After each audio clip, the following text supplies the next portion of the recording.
Today, let's discuss a question that may completely overturn your worldview. What exactly is God? And perhaps the answer to this ancient riddle is hidden within each of our hearts. Let's explore the profound secrets of the mind-only Wishy teaching together. Alright, let's start with a question that sounds a bit crazy. Do you think it's possible for a person to turn into water?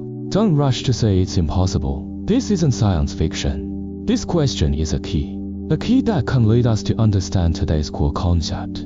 Believe me, the answer might completely change the way you view the world. So, what is God, according to the Master's explanation? When we talk about things like the water god or the fire god, many people misunderstand. They think there is a human-like entity controlling the water or the fire from the side.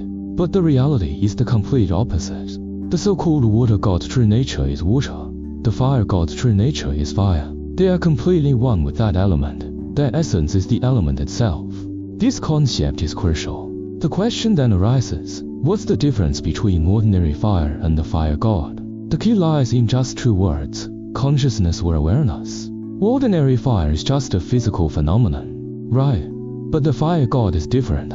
It is a living entity with consciousness and will. It can do as it pleases. The Master gave a real example. In a crowded place, lightning struck the exact same person again and again. Wow, just think about it. This kind of intention, beyond ordinary rules, perfectly demonstrates the vast difference between a normal natural phenomenon and what is called a god. Hearing this, you might think, wow, this sounds incredibly mystical. What's the basis for this? Exactly, simply talking about phenomena isn't enough. We must dig deeper to find the most fundamental principle behind it. Let's see what the Buddhist scriptures say. The answer lies within the Kragama-sutra. In this report by Maitreya Bodhisattva, I tell you, this passage can be called the master key that unlocks everything that follows. He says, look, from the grandest scale the entire universe, empty space, the Buddha's pure land down to our dirty and chaotic world. Everything, whether tangible or intangible, pay attention to this word, everything, is merely a manifestation of my mind's transformation. This means that because he completely understood the principle that all phenomena are mind only, he was able to accomplish the Bodhisattva path. I know that scripture might sound a bit heavy, but the Master condensed it into one super simple yet profoundly deep sentence. Whatever you recognize it as, that is what it becomes. Let me say it again. Whatever you recognize it as, that is what it becomes. Your mind, your consciousness, affirms something, and that matter then becomes a part of your reality, perhaps even becoming you yourself. Saying it like this still seems a bit abstract, right? Don't worry. Let's look at some very common, everyday examples, and you'll immediately understand how terrifyingly vast the power of cognition is. This principle happens to us every single day. Why do you feel this body aches and itches? It's simple, because your mind, your consciousness, affirms this body is me. Why do you feel unsettled by the joys and sorrows of your family? It's the same reason, because you affirm that they are your parents. Now, let's consider the most crucial question.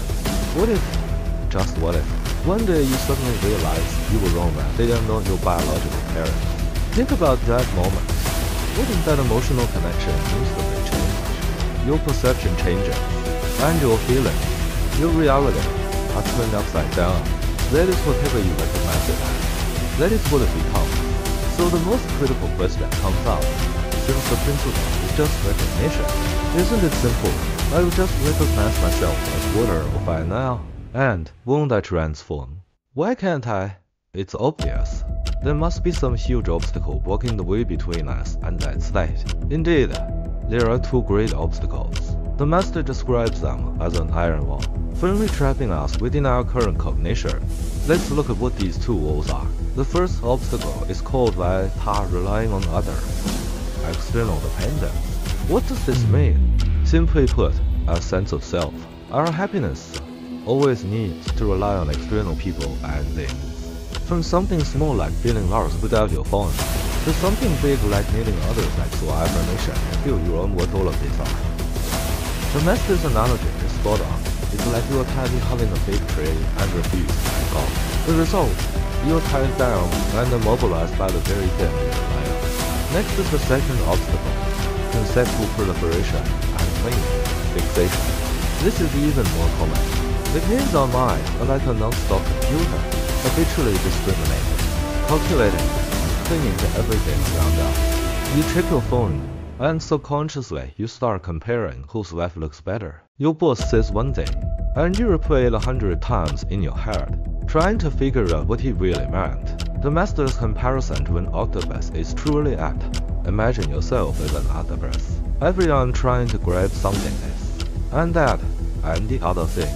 The result is you get stuck in place, unable to go anywhere. So, the crux of the problem emerges. Almost 100% of our mental energy is completely drained by 外套 and 编辑者. We're busy grabbing things externally, busy calculating, busy cleaning, so busy that we don't have even a tiny bit of strength left to focus on becoming anything else. The principle is understood, and the obstacles are known. So what now? What is the practical first step to punch a hole in this iron wall? The answer returns to Maitreya Bodhisattva's statement. The starting point is here, and it is the only starting point. Let go of 外套 and 编辑者. This sentence is not just the summary of our discussion today. It is a profoundly deep guide for practice. When we begin to practice letting go of external reliance, bit by bit, and reducing our discrimination and clinging to all things, bit by bit, the mental power that we have locked up within ourselves might truly begin to show its potential. So, the question is left to you, starting today. Are you willing to try letting go of the very first thing you are tightly holding on to? What will that be?